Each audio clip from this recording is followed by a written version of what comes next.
Hi, I'm Maya Lotz from the Energy for Life Wellbeing Practice. I'm Sandy Lotz Weiner, and I am from Inspired Life Coaching Practice. Together, we bring you the Ocean of Abundance podcast, where we embrace and align with the wisdom of nature, offering you lots of possibilities. Nature is not a place to visit, it's home. Nature is your guide.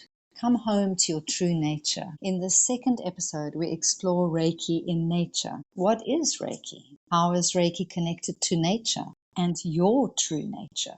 But before we start our conversation today, I'd like to begin with a short grounding meditation. So place your hands on your lower abdomen, about 3 fingers below your navel. This is your earth key center, or your hara, your lower tandian. Just feel the warmth of your hands on your body and become aware of your belly rising and falling. Just let the breath come and go, and just notice the movement as the breath arrives and dissipates. Now think of all the qualities of the earth that come to mind when you hear the word earth. Perhaps you think of the soil, or the rivers, or mountains, roots, mycelia.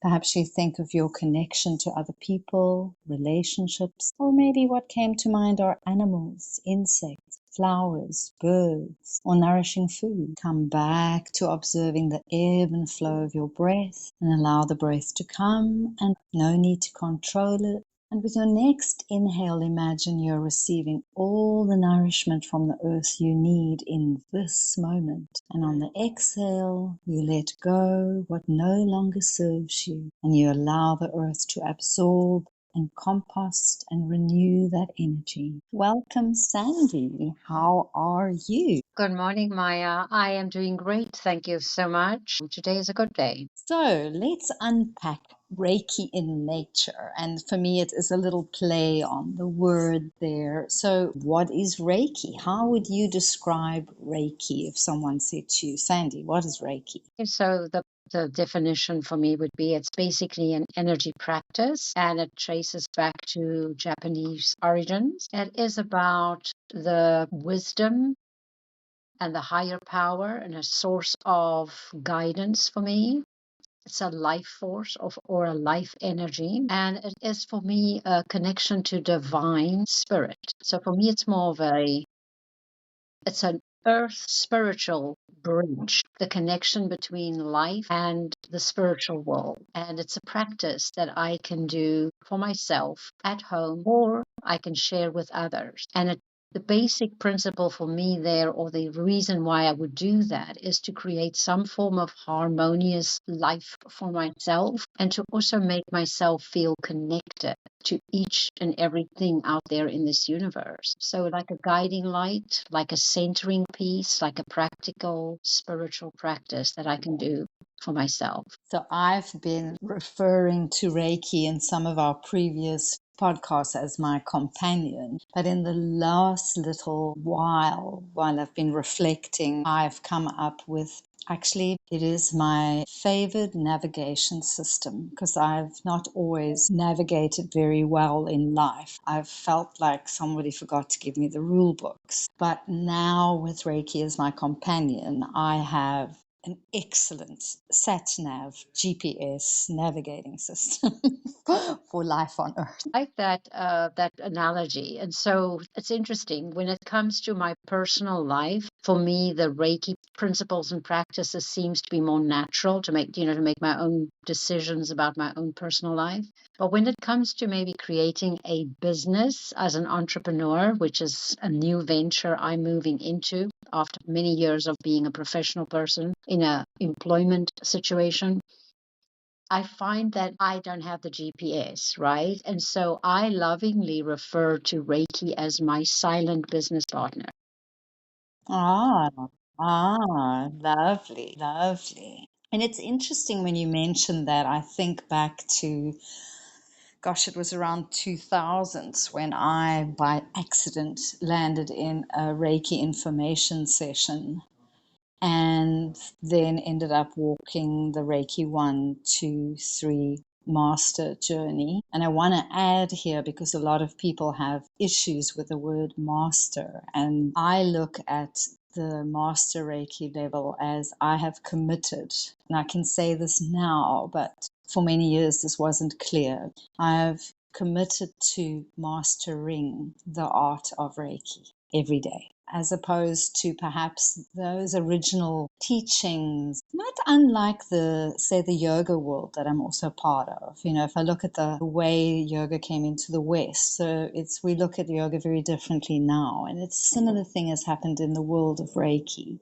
So originally the way I engaged with Reiki was very different to how I and many of the leading voices in the world of Reiki work and use Reiki now. And one of the key shifts for me is coming to self, raised with love thy neighbor as thyself, but the thyself part was underplayed. So we kept looking externally and outward for the rewards, for the acceptance. And well, finally, going into this last phase of my life, grasping that unless I love thyself and take good care of this person, life is very hard to navigate when I keep looking outwardly for acceptance and outwardly for rewards. Yeah, and I think that's a universal theme for many people, but thank you for bringing that up.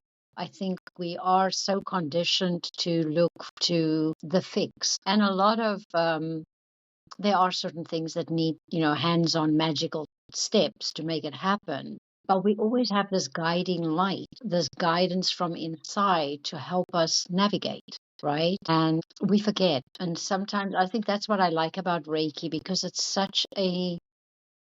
almost like you remembering. It's not incredibly difficult techniques to learn. It feels so natural once you learn it. And I don't think you ever master. You just commit to practicing and Mm, living it and using mm, it.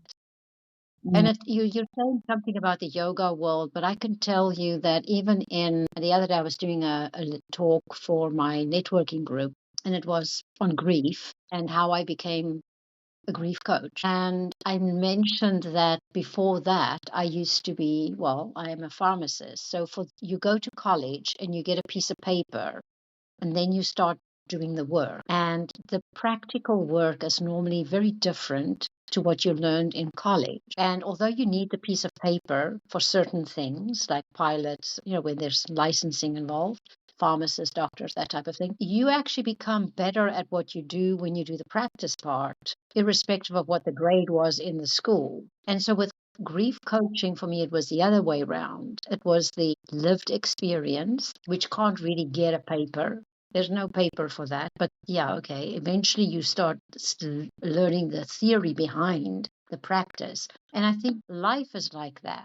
There's no certificate in the beginning or at the end. It's about the living part of it. And so, what are the things that we bring into our lives to make that living part most aligned with our purpose in this world?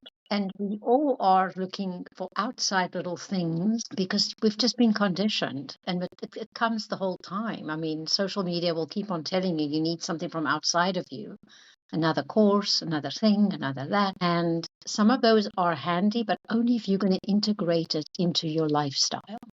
How are you going to make that work for you so that you can stay balanced, healthy, and aligned with what your vision is for your life? And I would even go further there, because when you say words like purpose and vision, I feel prickles, because, now I'm envisaging the 5-year plan and the this and the that. But if I think of the hero's journey, Joseph Campbell, who says that if the path ahead of you is clear, you're probably not on your path, and that your path unfolds. And I think that we've come from a paradigm and a socialization where life is very structured, and you've got a this and then you've got a that, and it's this, take these 5 steps and then that will happen. Whereas at some point in your life, perhaps you realize, well, actually, those might be the thoughts or the theory, but in practice, in the lived experience, you might have written down your 5-year plan on a piece of paper, but it didn't necessarily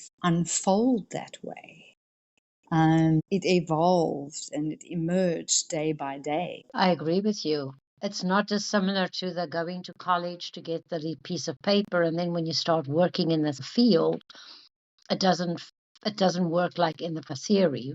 But I think it still sets you on a path. So maybe it's more like fire starters or journey starters. It's a stepping stone to get you to move. We need something to move us to start walking our path, to start creating our path. And yeah, I agree with you. You might set out thinking you're building the 5-year plan.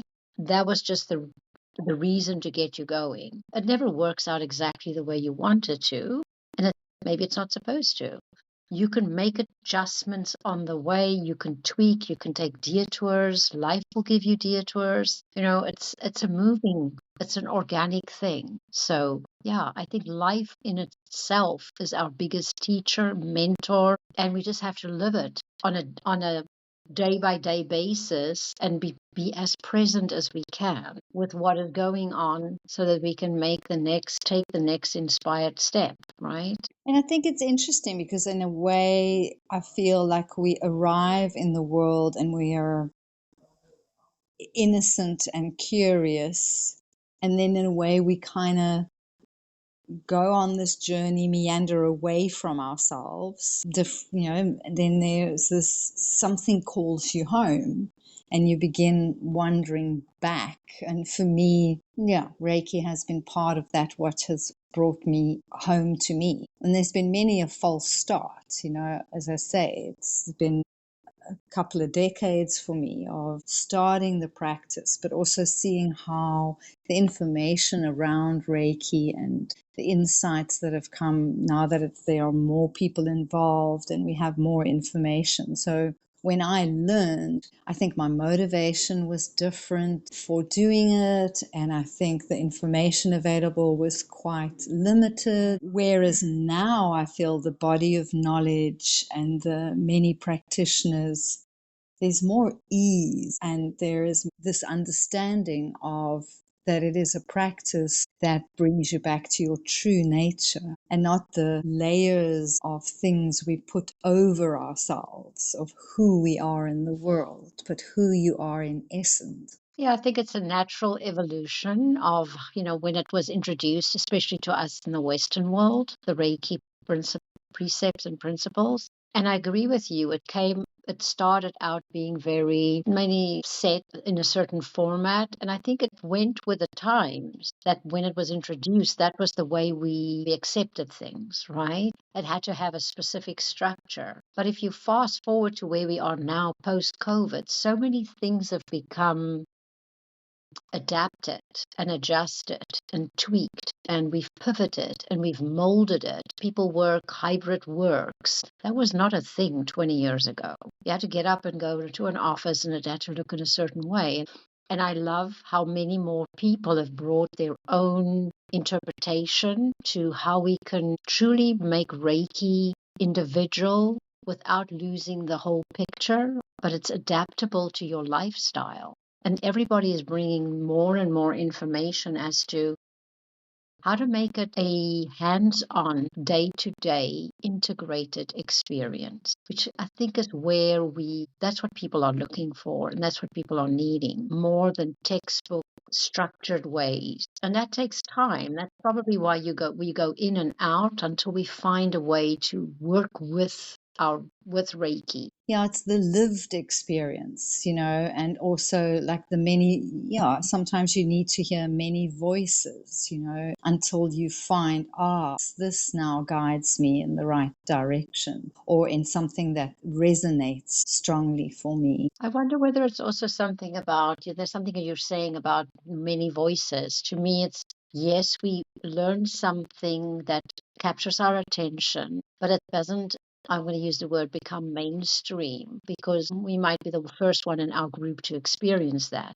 But where we are now, because you've stayed with Reiki and kept on exploring, we have now found that there's community. And I think there's something to be said for that, because as much as we are individuals and we all have our own individual paths to go and our own alignment to figure out, there is something to be said for belonging. It's one of our human needs of community. We grow and we heal in community. And I think the more voices we hear, you don't have to agree with all of them, but the more voices you hear, the more energy the practice of Reiki gets, and the better and the bigger the ripple effect out into the world. So it needed to get kind of like a critical mass amount of people that are prepared to speak about it or carry the information out there or practice it on people or offer services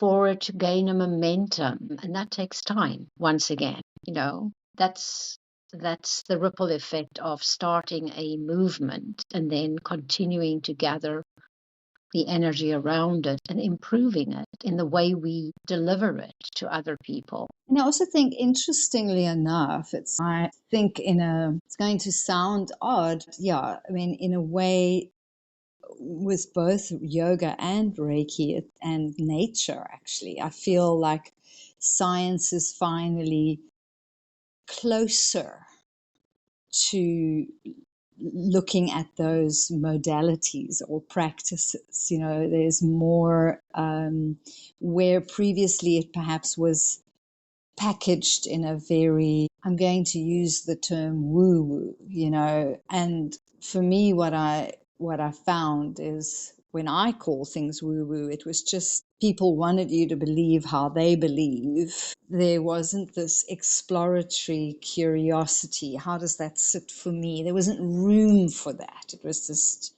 it was kind of like, just take my word for it, as you say. Now it's more like, try it, feel it, lean into it, make the practice your own. How does that resonate for you? How does that sit for you? And everyone has Reiki, not just, it's universal life force.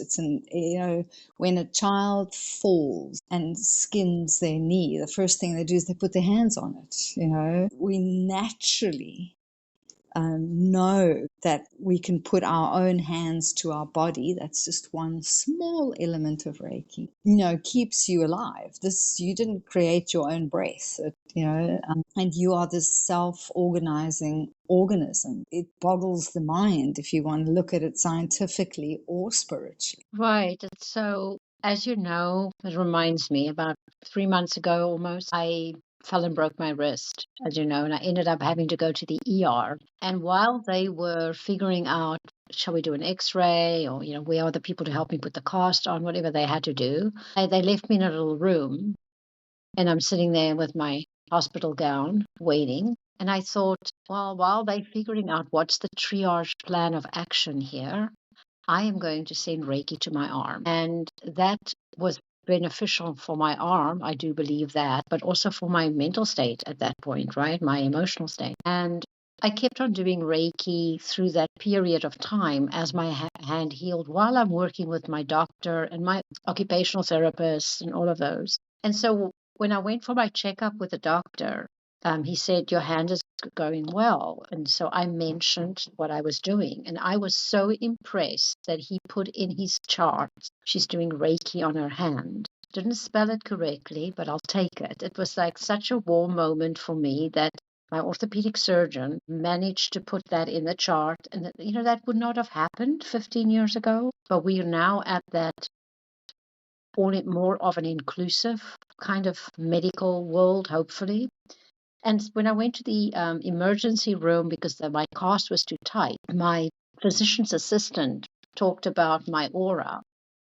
And once again, I was like, forget about the fact that I was in pain and discomfort. I was in a happy space because I heard words that I thought I would never hear in the medical field. And it gave me hope, right? And so, yeah, I just thought there's always It doesn't matter where you are. You can call Reiki in, or you can acknowledge that it is already there, and you can work with that. And it's quite, I mean, there are many programs now for Reiki in medicine, whether it is oncology wards or just some Reiki offerings are for the health carers themselves to cope with the load they have. So it's more and more being integrated into mainstream. And in fact, I just, as you said that, I thought, to be fair, a couple of decades ago, when one of my children went through the children's oncology ward, the first time around were in the hospital, they were very anti anything that wasn't, strictly by the book. And the next time we came there, which is 5 years later, the physiotherapists had all gone for Reiki courses. And one of the reasons that happened was the children, there was a burns unit as well, and those children can't be touched. But they wanted to do something. So the physios in that specific hospital offered those children in the burns unit Reiki. So that was, it's been coming, as you say, it's been a matter of it slowly being integrated. It's still not as integrated as we'd like to see, but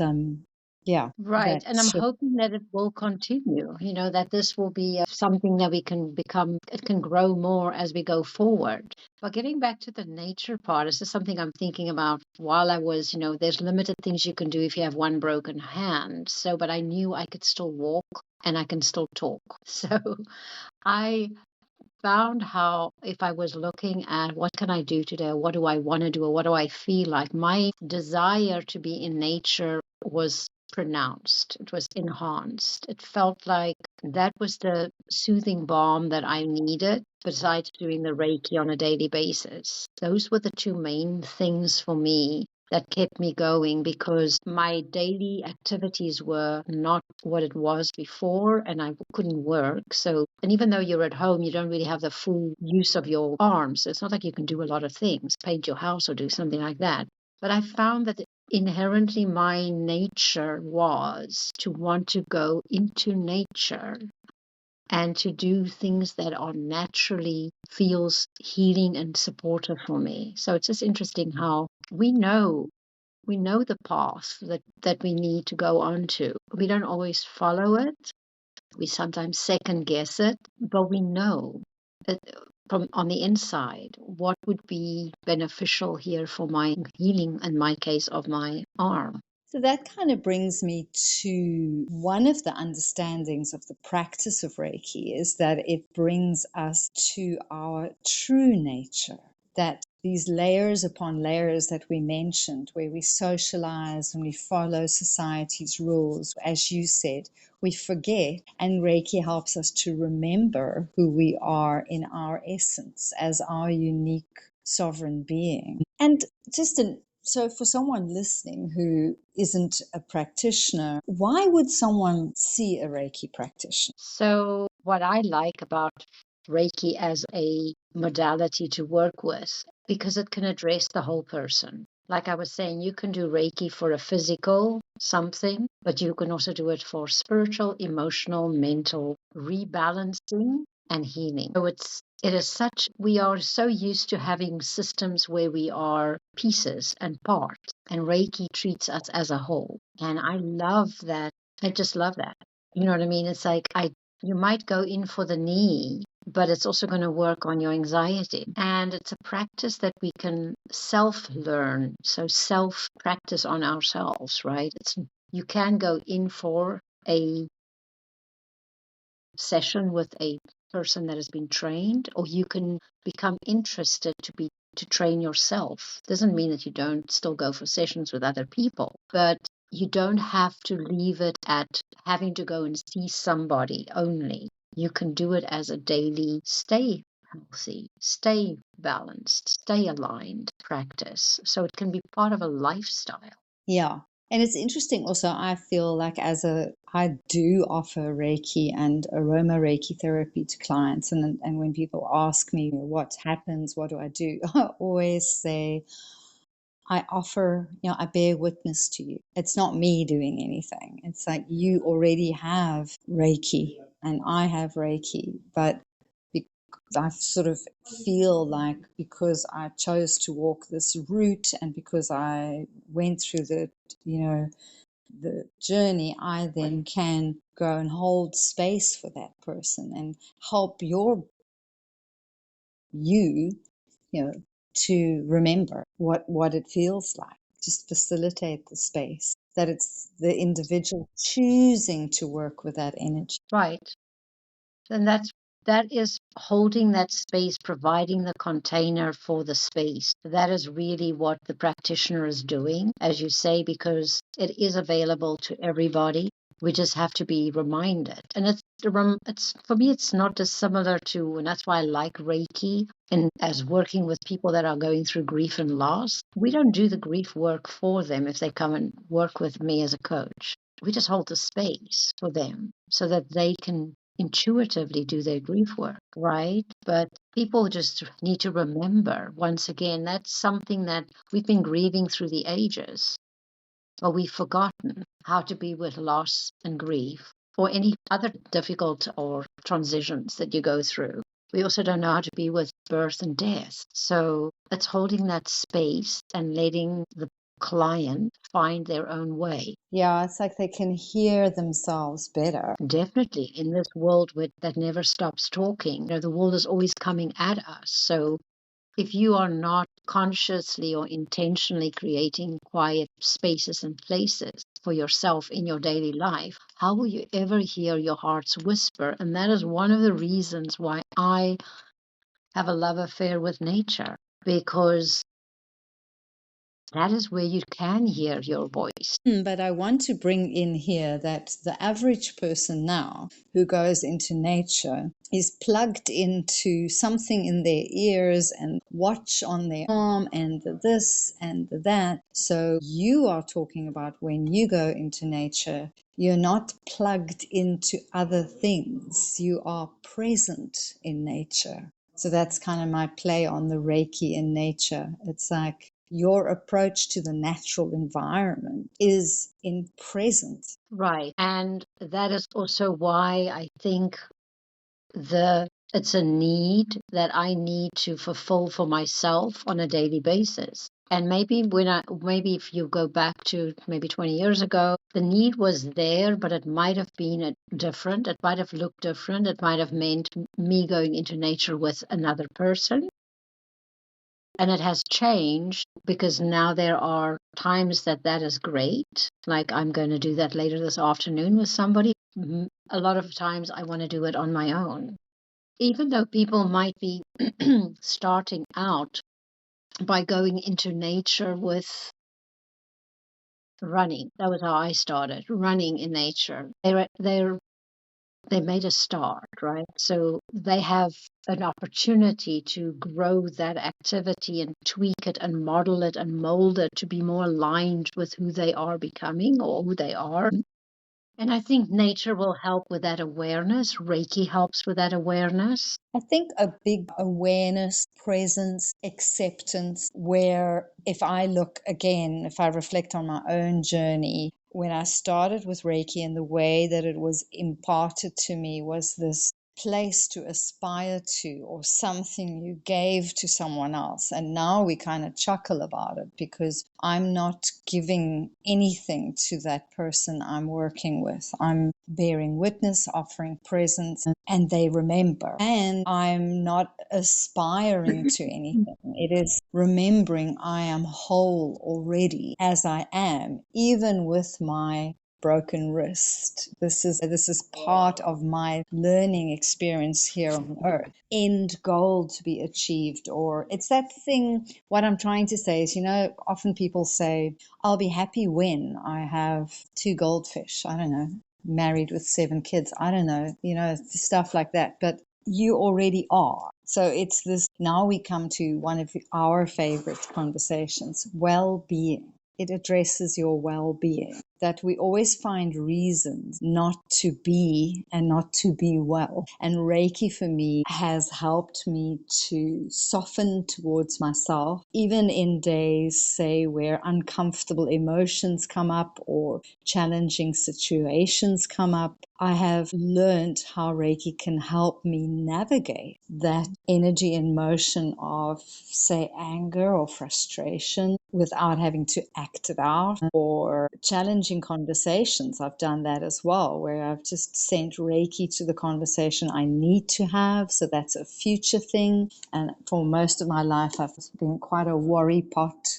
So it's helped me a lot with that sort of anxiety and worry. But I think a key thing I want to come back to is that it's also practice and the daily returning to it, the daily self practice. And by all means, going for a few sessions with someone or experiencing Reiki a few times is great. But I think the deeper value came for me with the daily self-practice. And there are various elements which we won't go into here now to that. But even just the daily hands-on practice has created quite a shift for me. Right, there's so much that you said over there that I want to talk to. And the one is about we aspire to be happy when I get the two goldfish, right?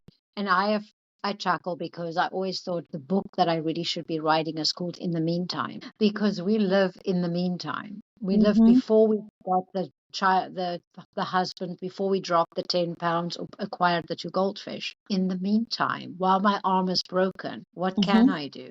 I can practice Mm-hmm. Reiki. I can walk Mm-hmm. in the forest. I can get my correspondent, in the meantime, right? But it's easy. The first thing that I did when I broke my arm was thinking, oh my gosh, I can't knit. And I'm going like, girlfriend, when last did you knit anything? 2 months ago. So what is this big thing about knitting? But that was the first thing that I thought, oh my gosh, I can't knit now. And it's just, that's where we want to be or want to go or aspire to be at some point. But it's not like I'm doing it right now. I have to say that with my arm healing, I have used knitting as part of my therapy. At the beginning, it was 1 or 2 rows at a time, or now it's like I can do 5 or 6 minutes of it and then put it down. So I'm getting there. But yeah, it was just, we always want something outside that's not attainable over there. And that's good because it pulls us forward in life. But what do we do in the meantime? What are the tools we need for the meantime? Because that brings us back to present tense and being present in the present tense. And that brings me to what we will be unpacking in the next 5 episodes, which are the 5 Reiki precepts, which starts with just for today. And it's that today, you live your life today, not the 5 year plan, not what you hope to, but now in this moment, I'm alive, I'm having this emotion and here. Right. I like that. And I'm going to share something for anybody out there listening at the moment that might feel a little bit overwhelmed, because that is something that I can admit to, that I can get overwhelmed from time to time. And when you're coming through grief and loss, which is the people I work with often, there's a lot of emotions coming up, a lot of thoughts, a lot of fears. And so they can sit with overwhelm. That could be their go to. And so a tip for that, for you, somebody that's there, is forget about the to-do list and call that whatever you have to do, make it the today list. Stop this whole long to-do list. It's a today list, and make sure that there's only 3 things on that list. Give yourself permission to do 3 things before 3, and then high five yourself, and then just repeat that tomorrow. Because it's too easy in this world that we live in to be overwhelmed by the amount of things that I have to do. It's okay to create a master list for yourself of all the many things that you might have to do, but then just to choose 3 of them to work on today. I like that. And I think this is a good place to pause and to say, to be continued, because we have but scratched the surface on the world of Reiki. And as I mentioned, in the next 5 episodes, we will take a deep dive into the 5 Reiki precepts. So stay tuned and catch us in the next episode. Anything else you want to say in closing, Sandy? First of all, thank you, Maya, for providing this space for us to explore Reiki and nature and healing through nature. I'm looking forward to the next episodes coming up.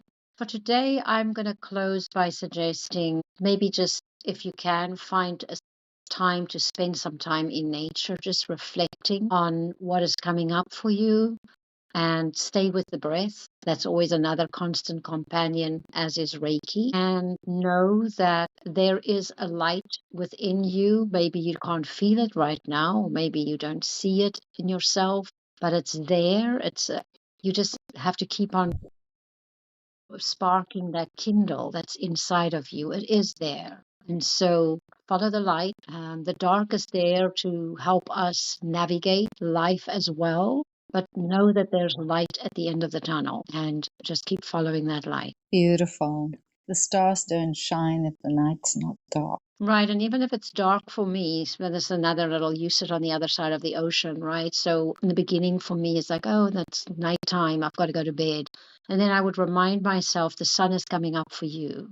And so you have to, you know what I mean? It's like, it's a balancing act. If it's dark, somewhere the sun is shining, right? And so it's a question of just, it will turn again. There are seasons, there are cycles and seasons and rhythms in nature, a turn. And we will, as we unpack the principles of Reiki, the precepts of Reiki in the next few episodes, a lot of things will become clearer and more practical. And just like we started, as Sandy just mentioned, the breath. Take away from here that you can, in any moment when anything is too much, just put your hands on your belly. Just feel your own hands and that breath coming and going. You're not making it happen. It's happening. And on that breath, that Reiki, that life force, that natural intelligence is flowing to you and through you. And if you can just grasp that for a millisecond, the tide can turn. Thank you for being here with me today. I look forward to our further explorations into nature and into our true nature, Reiki. Thanks, Maya. I wish you a blessed evening. Take care. Bye. Bye-bye.